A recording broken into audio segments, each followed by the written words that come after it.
الله ربي والإسلام ديني ومحمدا رسول الله ويقيني. Apa dosanya? Apa salahnya? Berapa triliun negeri ini pernah dirugikannya? Berapa sumber daya alam, minyak, batu bara, nikel, uranium yang pernah dijualnya ke luar negeri? Berapa BUMN perusahaan yang pernah dijualnya aset-aset negara? Ada yang pernah dia jual?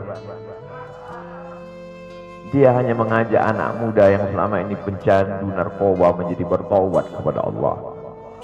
Dia hanya membangkitkan semangat anak muda yang selama ini berzina menjadi orang-orang yang takut kepada Allah. Dia hanya mengajak mereka yang memakai baju hitam, pakaian hitam, berubah menjadi pakaian putih. Mereka berusaha untuk memutihkan catatan amal baik mereka di hadapan Allah. Dia hanya menyadarkan umatnya supaya sadar bahwa politik itu penting. Angkatlah pemimpin yang adil dan amanah. Dia hanya sedang mengajak umatnya supaya jangan memilih pemimpin kafir. Salahkah perbuatannya? Tidak.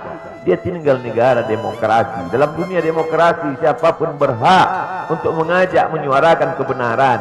Dia tidak melawan sultan, dia tidak melawan ulil amri, dia tidak melawan siapapun. Dia hanya melawan ketidakadilan. Hari ini saya berangkat setelah sholat subuh menuju airport, naik pesawat. Setelah naik pesawat, naik mobil. Setelah naik mobil, jalan macet, saya mesti turun naik sepeda motor. Setelah naik sepeda motor pun juga tidak bergerak, jalan kaki.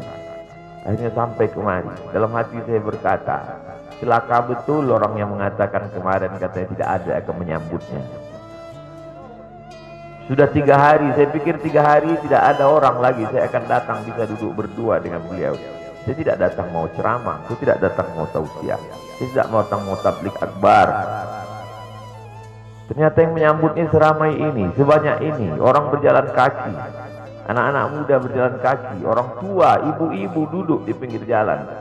Apa yang membuat mereka datang kemari? Satu, cinta.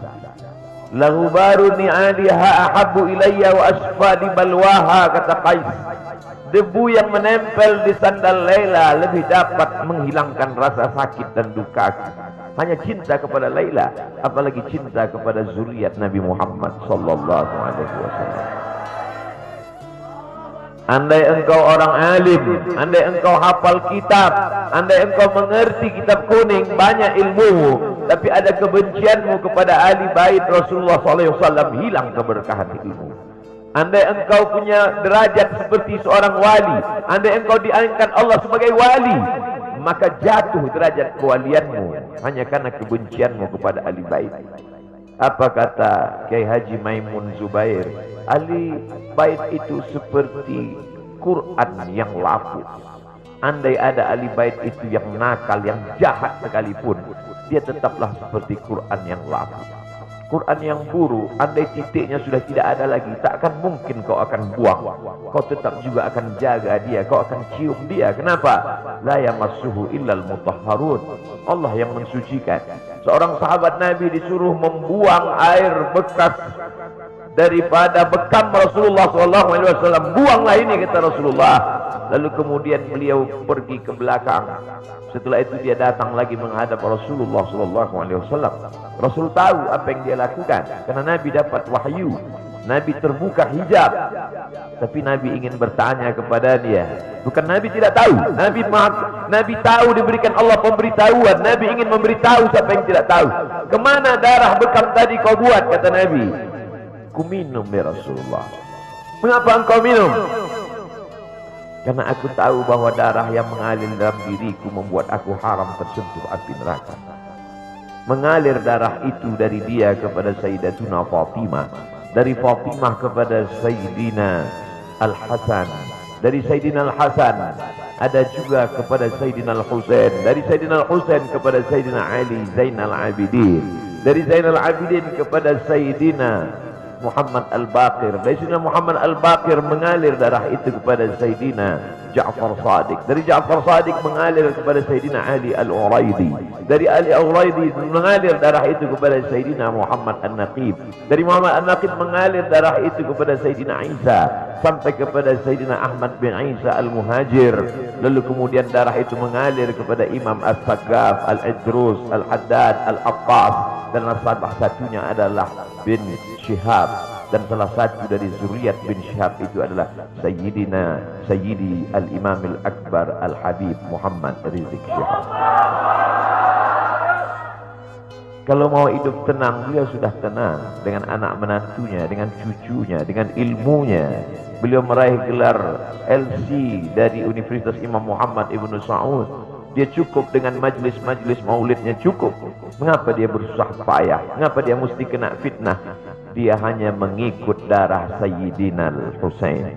Kalau mengikut Sayyidina Al-Hasan lembut, mengikut Sayyidina Al-Hasan lembut sentuhannya.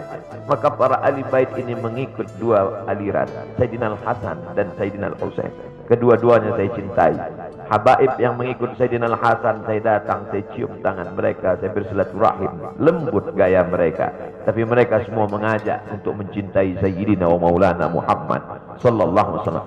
Tapi ada yang seperti Sayyidina Al-Husain, menggelegar suaranya, dia hunuskan pedangnya untuk musuh-musuh Allah. Keduanya adalah sama-sama diridhai Allah. Innal Hasan wal Husain sayyida syababi ahlil jannah. Yang mencintai Sayyidina Al-Hasan, mencintai Sayyidina Al-Husain, yang mencintai zuriat mereka, keturunan mereka, maka dengan cinta itu bekal kita menghadap Rasulullah sallallahu alaihi wasallam. Andai aku dihadapkan nanti menghadap Allah, tahajudku tak sebanyak Imam Ahmad bin Hanbal, 300 rakaat fil yaumi wal lailah, 300 rakaat sehari semalam. Andai aku dihadapkan kepada Rasulullah sallallahu alaihi wasallam, maka jihadku tidak sebanyak Sayyidina Khalid ibn Walid. Setiap jengkal kulitnya, setiap tetes darahnya tak lepas daripada tebasan tombak, anak panah dan pedang. Andai aku dihadapkan kepada Sayyidina Maulana Muhammad sallallahu alaihi wasallam, amalku tak sebanyak Abdurrahman ibn Auf. Lalu apa bekalmu, hai Abdul Somad? Adakah ceramah-ceramahmu itu bisa kau jadikan bekal menghadap Allah? Tidak. Sebagiannya sudah diambil oleh tatapan mataku melihat berapa subscriber, follower, dan viewer. Abdul Somad mungkin habis amalnya sudah ria. Satu-satunya yang akan kujadikan bekal menghadap Rasulullah hanyalah aku pernah mencintai keturunanmu. Aku pernah mencintai zuriat.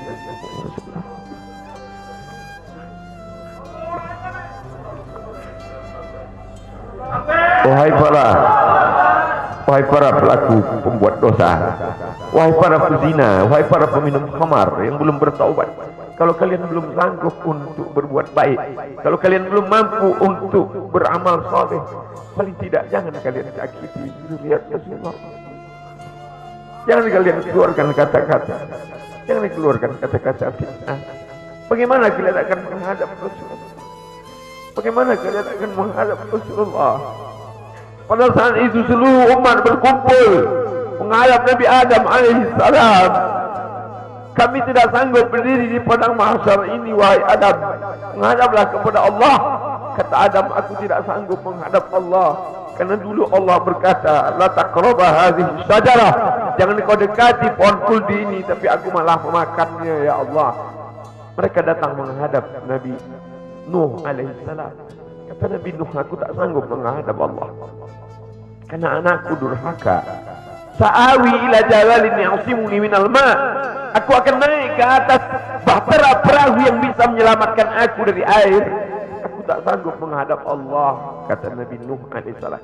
Mereka menghadap kepada Nabi Musa, aku tak mampu, kata Nabi Musa. Mereka menghadap kepada Nabi Isa, aku pun malu kepada Allah karena aku mereka jadikan sembahan di atas muka bumi Allah. Mereka hanya mampu menghadap Sayyidina wa Maulana Muhammad sallallahu alaihi wasallam. Wahai para peminum khamar, wahai para pezina, wahai para pelaku dosa, kalau kalian belum mampu beramal soleh, belum mampu bertobat, paling tidak jangan kalian hina zuriat Rasulullah SAW. Bagaimana kalian akan menghadap Rasulullah? Pada saat itu tak ada syafaat. Man dzalladzi yashfa'u 'indahu illa bi'idhnih. Tak ada satu pun yang bisa memberikan syafaat kecuali Sayyidina wa Maulana Muhammad sallallahu alaihi wasallam. Wahai para pemimpin, yang hari ini kau dititipkan amanah kekuasaan. Beberapa hari ini kau lihat apa yang dilakukan orang pada Donald Trump. Kurang hebat apa lagi Trump? Negara adidaya, kekuasaan, kaya raya. Tapi ketika kekuasaan itu diambil oleh Joe Biden, kita pun malu melihat video ejekan-ejekan itu. Kalau hari ini kau punya kekuasaan, saudaraku, sampai masanya kau juga akan mengalami seperti yang dialami oleh Trump. Jabatan itu cabut Allah Ta'ala. Saya masih melihat video bagaimana Bapak Susilo Bambang Yudhoyono sampai ke Pekanbaru beberapa tahun yang lalu. Di depan balihonya disobek. Beliau jenderal, ganteng, punya partai. Tapi setelah kekuasaan itu tak ada di tangannya, difitnah, dibuli, balihonya disobek. Bagaimana agaknya ketika tiga hal itu tak ada pada diri kita. Tidak jenderal, tidak ganteng, dan tak pula punya partai. Fa'tabiru ya ulil absar. Menangkap ikan di Bukit Selasih. Demikian, terima kasih.